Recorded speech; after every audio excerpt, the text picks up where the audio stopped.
Theme writing তুমি 100% common চাচ্ছ, তাই না? হ্যাঁ, থিম রাইটিংয়ে 100% কমন পাওয়া সম্ভব, কারণ তোমাদের যে ইংলিশ টেক্সট বুক রয়েছে, তোমাদের ওই বইয়ের যে পয়েমগুলো রয়েছে, এই পয়েমগুলো ভালোভাবে পড়লেই কিন্তু তুমি এখান থেকে 100% কমন পেয়ে যাবে। তারপরেও তোমরা কনফিউজ যে আসলে কোন কোন পয়েমগুলো পড়া উচিত। সো প্রাপ্য শিক্ষার্থীরা, এই বছর যে টেস্ট পরীক্ষা হয়েছে, এই টেস্ট পরীক্ষার প্রশ্নপত্র অ্যানালাইসিস করে আজকে তোমাদের মাঝে আমি থিম রাইটিংয়ের সাজেশন নিয়ে হাজির হয়েছি। আমি আশা রাখি থিম রাইটিংয়ে যাদের এতদিন ভয় ছিল, যারা ভাবছো যে কোন কোন থিমগুলো পড়বো বা কোন কোন পয়েমগুলো ভালোভাবে বুঝবো, বুঝে পড়ে তারপর হচ্ছে থিমটা লিখবো, এরা যারা আছো টেনশনের আর কিছু নেই, আজকে সেগুলোর সমাধান পেয়ে যাবে। সো প্রাণপ্রিয় শিক্ষার্থীরা, থিম রাইটিংয়ে ভালো করার জন্য অবশ্যই যেই মূল কবিতা রয়েছে, এই কবিতা খুব ভালো করে পড়তে হবে।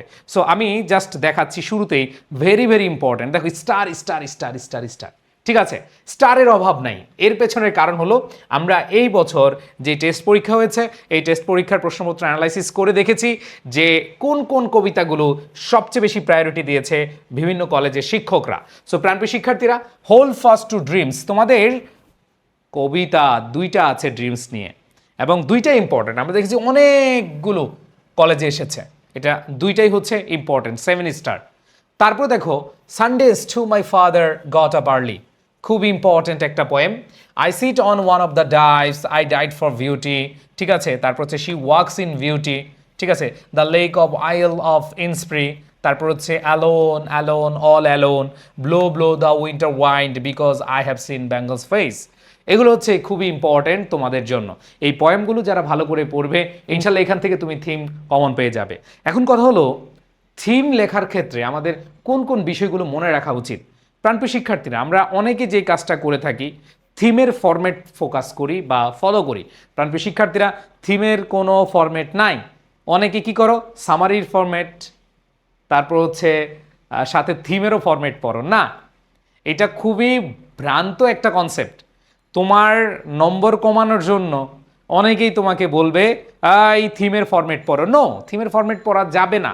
আমি তোমাদের আবার বলে দিতে চাই যে থিমের ফরম্যাট যে পড়বে তার নম্বর কমবে, 0 নাম্বার পেয়ে যেতে পারো, আন্ডা পেতে পারো। সো এই ফরম্যাট পড়ার দরকার নাই। জাস্ট দেখো, ধরো এই কবিতার থিম তুমি 4 থেকে 5 লাইন যদি একটু ভালোভাবে লিখে দিয়ে আসতে পারো, তুমি এখানে ফুল মার্কস পেয়ে যাবা।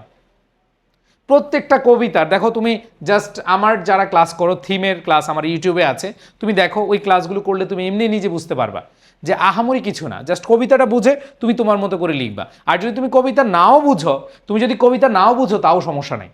এই থিম রাইটিংগুলো আমি তোমাদের সবার উদ্দেশ্যে বলি, এই থিম রাইটিংগুলো আমরা যে সাজেশন বইটা আছে আমাদের, এই যে ইংলিশ ফার্স্ট পেপারের যে শিওর এ+ সাজেশন বই, তোমাদের যেগুলো যেগুলো ইম্পর্টেন্ট সেগুলোর হচ্ছে আমরা থিমগুলো লিখে দেবো। তুমি জাস্ট প্রতি সপ্তাহে 2টা করে থিম পড়বা। জাস্ট 20 মিনিট সময় দাও, জাস্ট 20 মিনিট। তুমি এই সাজেশন বই থেকে জাস্ট 20 মিনিট সময় দিয়ে তুমি পড়বা। তোমার আর আলাদা কোনো টেনশনই নেওয়ার দরকার নাই। এই টেনশন আমাদের উপরে ছেড়ে দাও। বুঝাতে পেরেছি? এখন অনেকে বলে ভাইয়া কবিতা বুঝার এখন সময় নেই। ওকে, নো প্রবলেম। যদিও অনেক সময় আছে, এখনও 4 মাস সময় আছে তোমাদের।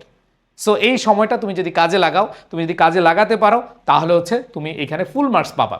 ধরো তুমি হচ্ছে এখানে অ্যালোন অ্যালোন অল অ্যালোন, ঠিক আছে?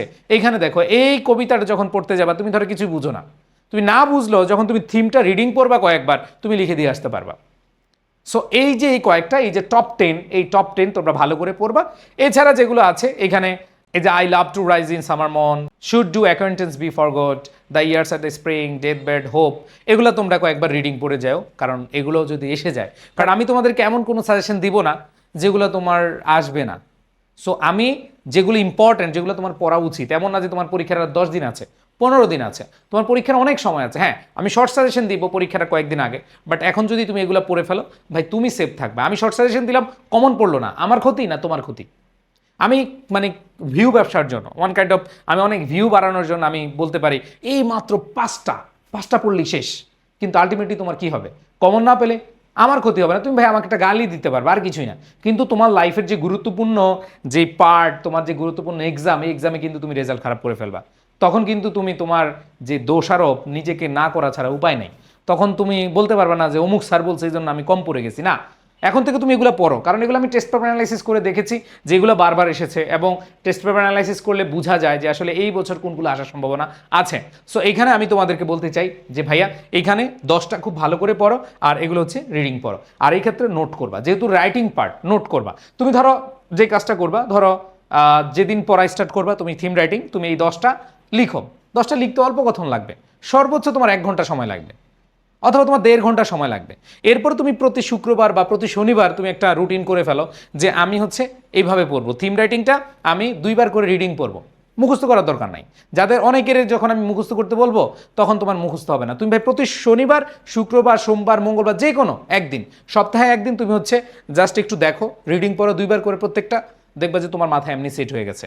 বুঝাইতে পারছি? সো এই ফর্মুলা যারা পড়তে পারবা, ধরো তোমার প্রতি মাসে 4টা শুক্রবার আসে বা 4টা শনিবার আসে, তাহলে তুমি 4বার দেখলা প্রতি মাসে, আবার পরের মাসে 4বার দেখলা, আবার পরের মাসে 4বার দেখলা, ভাই তুমি এমনি মানে তোমার মাথায় এমনি গেঁথে যাবে। তুমি এভাবে পড়ো না, তুমি যদি এইভাবে পড়ে অথবা তুমি যদি এগুলো নোট ডাউন করে তুমি এগুলো সবসময় এই প্রতি সপ্তাহে যদি এইভাবে করে থাকো, তুমি তারপরে চেঞ্জ না হলে বা তোমার মাথায় না থাকলে আমাকে বলিও যে ভাই আপনি যে ফর্মুলাটা দিয়েছেন, যে স্ট্র্যাটেজি দিয়েছেন সেটা কাজ করে না। সো এটা তোমাকে অবশ্যই ওইভাবেই তোমার প্রিপারেশন নিয়ে যেতে হবে। তো এখানে তোমাদের অনেকেরই খুঁজে পাওয়া বা নিজে সুন্দরভাবে থিম লেখার ক্ষেত্রে তোমাদের অনেকে ভালো থিম হয় না, সেক্ষেত্রে তোমরা সাজেশন বইতে পেয়ে যাবা। এখানে বাংলা প্রথম পত্র, দ্বিতীয় পত্র, অর্থনীতি, পৌরনীতি, তারপর হচ্ছে আইসিটি, সবগুলো সাজেশন বই আমাদের ঈদের পরেই বের হচ্ছে। সো তোমরা এই বইগুলো কালেক্ট করে পড়তে পারো। আর তোমরা যারা ইংরেজিতে একবারে দুর্বল, যারা ইংরেজি নতুন করে শুরু করতে চাও, 2-3 মাসে ইংরেজিকে একবারে দফারফা করতে চাও, তাদের জন্য আমাদের 200 মার্কের ফাউন্ডেশন কোর্স, এই ফাউন্ডেশন কোর্সে তুমি অ্যাড হতে পারো। অলরেডি ক্লাস শুরু হয়ে গেছে, দ্রুত অ্যাড হয়ে যাও, আর্কাইভ ক্লাসগুলো করতে পারবা, সামনে যে লাইভ ক্লাসগুলো আছে এগুলো করতে পারবা। দ্রুত এনরোল করে নাও। তোমাদের এনরোল করতে হলে এডুকেশন পেজে নক দিতে হবে, অথবা তোমরা আমাদের যে সলিউশন টেস্ট পেপার সলিউশন, অনেকে টেস্ট পেপার বুঝো না যে কিভাবে পড়বা, সো টেস্ট পেপার সলিউশন কোর্সে তোমরা অ্যাড হতে পারো। খুবই অল্প এনরোল ফিতে তোমরা পেয়ে যাবা আমাদের এই কোর্সটি। এরপর হচ্ছে যারা আগে থেকে একটু ভালোভাবে পড়ে আসছো, তোমরা প্রি অ্যাডমিশন কোর্সটা করতে পারো। সো প্রাণপ্রিয় শিক্ষার্থীরা, তোমরা যারা হচ্ছে এবার এসএসসি 26 রয়েছে, তোমাদের জন্য একটা সুবর্ণ সুযোগ রয়েছে। অনেক সময় তোমরা হাতে পাচ্ছ, এটা কাজে লাগাও, কাজে লাগাও, কাজে লাগাও। টেস্টের পর অনেক সময় কিন্তু তোমরা পাচ্ছ, এটা কাজে লাগালে ভালো রেজাল্ট করতে পারবে। আর কারা ভালো রেজাল্ট করতে চাও, এই যে কমেন্টে লিখো A+ পেতে চাই, কমেন্টে লিখো A+ পেতে চাই। সবাই ভালো থেকো, আল্লাহ হাফেজ, আসসালামু আলাইকুম।